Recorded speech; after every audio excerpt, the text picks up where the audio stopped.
cohérence cardiaque, peut-être vous en avez entendu parler, c'est l'outil de référence sur la gestion du stress et de l'anxiété et d'autres choses. C'est tellement facile à appliquer et tellement difficile à expliquer que le but de cette vidéo, c'est de vous expliquer pourquoi cette respiration 5 secondes à l'inspire, 5 secondes à l'expire est très spécifique et va vous permettre vraiment d'avoir des effets incroyables sur la gestion du stress, la gestion de l'anxiété et bien d'autres choses. Si on regarde la courbe de Magali, quand vous voyez que ça monte, c'est une accélération du sympathique. Quand ça descend, parce que le système sympathique a accéléré, tout de suite derrière le parasympathique, donc le frein prend le relais.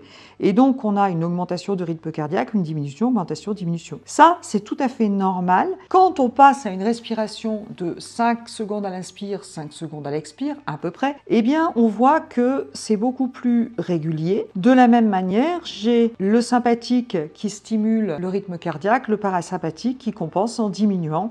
Par contre, c'est beaucoup plus régulier. Eh bien ça, c'est pas un état spontané. C'est un état qu'on va obtenir grâce à la respiration. On sait que quand on est dans cet état, vous allez diminuer l'anxiété, améliorer la qualité de sommeil, diminuer le stress. On a des études qui prouvent l'intérêt chez les patients diabétiques. Bref, il y a un tas d'effets périphériques et centraux grâce à cet état de cohérence cardiaque qu'on va obtenir par ce type de respiration. Pourquoi est-ce que c'est ce type de respiration? Alors, vous savez que quand vous allez chez le médecin, chez l'infirmière, on parle des constantes. Il s'agit par exemple de notre rythme cardiaque, le pouls, la température, un tas de choses, la tension, notre corps, d'avoir des données constantes pour vivre bien. Pour assurer le fait d'avoir des données à peu près constantes, eh bien on parle d'homéostasie. C'est-à-dire qu'on a plein de capteurs à l'intérieur du corps qui vont nous permettre de réguler. Par exemple, si je me lève, hop, j'ai besoin d'un coup de sympathique. Comme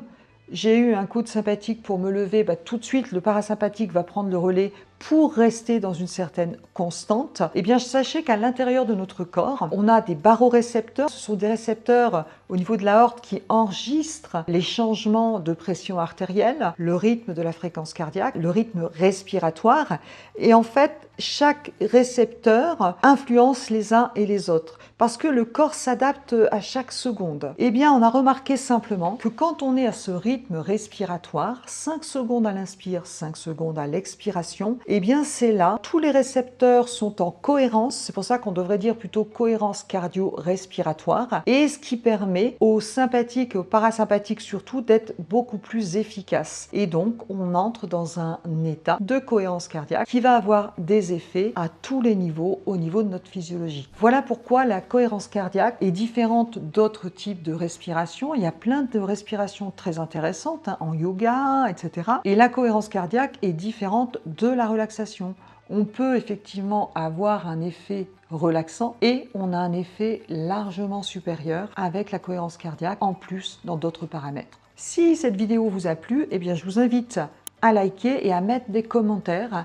Et si vous avez d'autres sujets qui vous intéressent, n'hésitez pas à nous le mettre en commentaire. Ça nous donnera des idées de vidéos pour mieux comprendre votre corps, pour plus aller vers du mieux-être.